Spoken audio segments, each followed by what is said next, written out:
lo conocía. Y no solo eso, sino que le dijo: yo necesito hoy quedarme en tu casa, Zaqueo.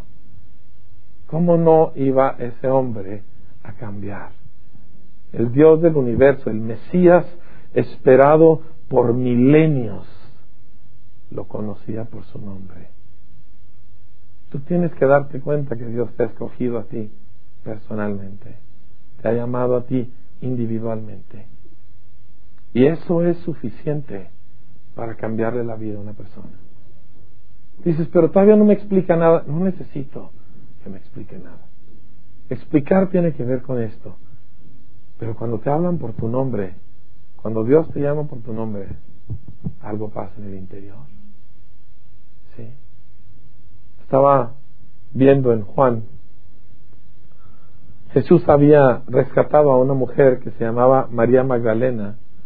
La mujer tenía 7 demonios, o sea, vivía una vida horrible, espantosa, y Jesús la había rescatado. Una mujer que tiene 7 demonios, promiscua, una mujer que había arruinado su vida en un pueblo chico, porque en aquel entonces no había ciudades grandes, con la posible excepción de Roma, ¿verdad? Una que otra, pero grandes como las nuestras, nunca. Era más bien como la mía, 100,000 habitantes, donde todo el mundo sabe quién es todo el mundo, y pueblos más pequeños, y era conocida. Es feo ser una persona mala, inmoral, con mala reputación en un pueblo pequeño, porque todo el mundo te señala, todo el mundo sabe quién eres. ¿Sí? No te puedes esconder en el anonimato de una ciudad grande como Madrid. Y Jesús vino y cambió la vida de esta mujer. Y yo pienso que María no tenía ninguna razón para seguir existiendo más que este hombre. Yo pienso que nada la movía en la vida más que Jesús, su maestro. Y yo pienso en el momento que ella estaba al pie de la cruz cuando Jesús murió, porque los discípulos huyeron, la gente que supuestamente eran los fuertes huyeron, y unas cuantas mujeres se quedaron ahí, y entre ellas estaba María Magdalena. La amenaza de muerte, de cárcel, de rechazo de los judíos, nada le importaba, porque su única razón de existir era este hombre que estaba colgado en la cruz y estaba muerto. Su esperanza, su razón de vivir, la única cosa que ella había amado, lo que la había cambiado a ella, estaba muerto. Yo no puedo imaginarme el peso y la sensación de vacío, del dolor, pero más que dolor, de muerte que había en el interior de ella. Lo único que me asemejo es cuando yo tengo un hijo pequeño, tengo muchos hijos, tengo 4 hijos, pero al pequeño de 1 año y medio lo saqué de una alberca después de cuántos minutos estuvo debajo del agua. Esa sensación se ha quedado conmigo para siempre, y porque fue mi culpa, fue un descuido mío. Él está bien, no le pasó nada, milagrosamente Dios lo rescató, pero la huella nunca se me ha borrado. Si hubiera estado muerto, yo no sé qué hubiera yo sentido. Y eso es en un niño hijo, ese era en su Salvador, era toda su vida. Y pasan los días, y dice la Escritura que María, fíjense en el capítulo 20, versículo 1, dice: el primer día de la semana, María Magdalena fue de mañana, siendo aún oscuro, al sepulcro. Ella no pudo ir el día de reposo porque era judía, no podía ir a un sepulcro, era una cosa prohibida. Pero tan pronto que le fue permitido, ella se levantó. O sea, ella no se esperó hasta que fuera cómodo, ella no se esperó hasta que fuera conveniente. Ella quería estar por lo menos donde estaba el cuerpo de su maestro, por lo menos hacerle un último servicio, de embalsamar su cuerpo, de prepararlo para la sepultura de una manera digna de lo que él había sido y de lo que él había hecho. Así que se levanta temprano de mañana, ya había conseguido muchos frascos de perfumes y de ungüentos y cosas, y ya iba corriendo con otras mujeres que la acompañaban, porque desconsolada, deshecha, su vida acabada por lo que acababa de suceder con su maestro, pero por lo menos este último servicio lo iba a hacer. Y llega ella y lo primero que ve es que la tumba está abierta, y cuando entra está vacía. Y esta última posibilidad de estar cerca, aunque fuera de los restos físicos de Jesús, se acababa de esfumar. yo me imagino que ella estaba como una sensación de pérdida tan terrible. Se le había negado aunque fuera esta pequeña cosa. Yo entiendo a María porque yo vengo de una vida similar. Yo no tengo otra razón para vivir. O sea, no es porque yo haya sido una persona más mala que muchos, pero cuando tú te das cuenta de dónde has salido, ya no tienes otro propósito. Digo, no me lo entiendo, me gusta comer bien, ya se dieron cuenta los que me acompañaron al restaurante. Y me gusta un viaje a un lugar bonito, pero puedo vivir sin esas cosas. Pero yo no puedo vivir sin la persona que me amó. Y ella fue y ya no estaba, y entra al lugar y está desesperada y está buscando, y la Escritura dice que Jesús estaba sentado ahí. De alguna manera, no vamos a entrar en los detalles, pero Jesús estaba ahí, y dice en el versículo 11, pero María estaba fuera llorando junto al sepulcro, y mientras lloraba se inclinó para mirar dentro del sepulcro, y vio a 2 ángeles con vestiduras blancas que estaban sentados, el uno a la cabecera y el otro a los pies donde el cuerpo de Jesús había sido puesto. Y le dijeron, mujer, ¿por qué lloras? Y les dijo, porque se han llevado a mi Señor y no sé dónde le han puesto. Y cuando había dicho esto, se volvió y vio a Jesús que estaba ahí, mas no sabía que era Jesús. Y Jesús le dijo, mujer, ¿por qué lloras? ¿A quién buscas? Y ella, pensando que era el hortelano, le dijo, Señor, si tú lo has llevado, dime dónde lo has puesto y yo lo llevaré. Y yo un día me pregunté por qué Jesús esperó para hablarle a María y revelarse a ella. Yo pienso que era porque hay algo en el corazón de cualquier persona que disfruta ser deseado. Y Jesús estaba viendo una persona que solo lo deseaba a él.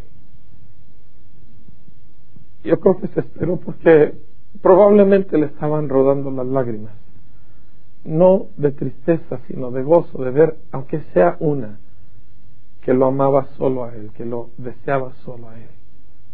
Sí. Y María, yo creo que desesperada, volteando y mirando y dónde, y ni siquiera se fijó bien, ¿verdad? Y voltea a Jesús y dice, María. Cuando Dios te llama por tu nombre, algo pasa, porque es más que información, es más que el hecho de que Él conoce los datos de tu nacimiento. O sea, Él sabe quién eres, Él te hizo, Él te conoce, Él tiene algo personal contigo, Él tiene un propósito especial para ti, te ha llamado por esta razón. ¿Me entiendes? No es, aquí están las reglas de mi nueva religión. No es, aquí están los principios del cristianismo que yo estoy instaurando en este momento.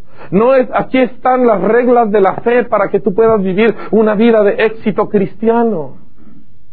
Es tu persona, tú específicamente. O sea, Él se ha interesado en ti. Y eso es una locura. O sea, que el creador del universo tenga un interés, un cuidado para conocerte, para conocer tu nombre y para llamarte por tu nombre. Sí. Esto es lo que despierta pasión. Cuando tú oyes a Dios amarte a ti, cuando tú oyes a Dios llamarte a ti, tu corazón se enciende.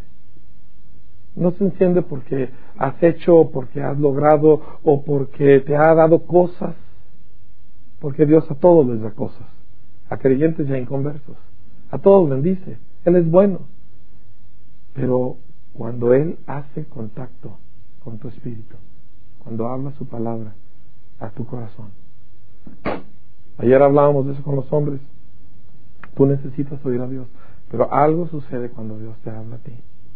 Yo estaba leyendo eso de Jacob ayer en la mañana, y nomás llegué hasta Jacob y me solté llorando. Señor, ¿cómo tratas con los hombres? O sea, 22 años no lo había oído y de repente oye la voz de Dios otra vez, después de un largo tiempo de sequía. Era suficiente. Podía él vivir el resto de su vida nada más habiendo oído esas palabras. Dios te está llamando a ti por tu nombre y te está llamando a que le ames. Te está llamando para que tu mirada esté puesta en Él. Te está llamando para que tú vivas para Él. Te está llamando para que tú lo conozcas a Él. Y esto va a hacerte ferviente. No hay cristianismo más o menos así. No existe tal cosa. ¿Sí? No hay una relación a gusto con Cristo. Es intensa. ¿Sí me entiendes? No existe. Hay mucha gente que quiere vivir a gusto. Me acuerdo de una señora que me dijo, este cassette no lo vayan a mandar a Parral, porque es de Parral. Pero un día me dijo una cosa, estábamos hablando acerca, ella ha tenido muchos problemas en su matrimonio y ella tiene un poquito de problemas en la cabeza y más o menos como el resto de nosotros, ¿verdad? Pero y estaba yo tratando con ella y un día, ya después de muchos tiempos de consejos, oraciones y todo lo habido por haber, le pregunto, ¿cómo estás? ¿Qué está pasando en tu vida? ¿Verdad? Su marido no quiere nada con Cristo, sus hijos no quieren nada con Cristo. Y ella dice, no, dice, todo está muy bien, todo está muy cambiado. Mi marido y yo tenemos un matrimonio muy a gusto, muy a gusto. Y yo no quiero un matrimonio a gusto. Yo quiero pasión, yo quiero intensidad, yo quiero romance. Yo quiero un buen pleito de vez en cuando. ¿Cómo que a gusto? A gusto es una bata, a gusto son unas pantuflas de peluche, ¿me entiendes? Pero un matrimonio no es a gusto, ¿verdad?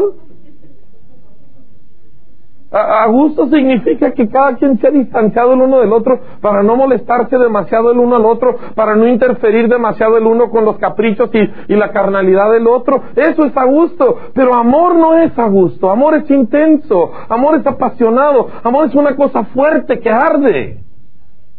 Y a veces hace la vida miserable, pero queremos esa clase de miseria. No me malentiendas. Hoy estoy hablando con españoles. Ustedes saben de intensidad. El español trae fuego en las venas. Excepto cuando entra en la iglesia y entonces se pone todo solemne. ¿Sí? No podemos servir a Dios sin pasión. No podemos servir a Dios sin que Él encienda esa pasión. La pasión no la enciendes tú. No puedes fabricar esto. Tienes que encontrarte con Él. Tienes que tener un punto de contacto con Él. Dices, ¿cómo le hago? Yo no sé cómo le vas a hacer tú. Yo conozco un hombre que se metió en un tronco de un árbol por 7 días y dijo, no me salgo de aquí hasta que tú me hables. Dios tuvo que hablarle. Dios tuvo que hablarle al hombre. Dices, entonces yo me tengo que meter en un tronco. Quizá. O sea, yo no sé cuál sea tu situación. Yo me he salido a la carretera a gritar a voz en cuello. A gritar hasta que me quedé totalmente afónico. Dices, me están mirando todos así chuecos. A ver, cuando tú lees en la Escritura, clama a mí, yo te responderé. ¿Qué entiendes tú por eso? ¿Qué significa clamar? ¿Hay aquí algún estudioso que pueda decir? Dice, clamar significa pegar de gritos, alaridos, de desesperación, de dolor, de lo que sea. Yo me he salido de la carretera a pegar de gritos. No lo hago en la ciudad porque me da pena, pero en la carretera sí. Yo no sé cuál vaya a ser la necesidad, pero tú no puedes encender esto. Tiene que ser encendido en ti, pero tú tienes que buscarlo. Y tienes que buscarlo de todo tu corazón. Porque si no, lo que tienes no es lo que Dios te llamó a tener. Zaqueo lo amó apasionadamente.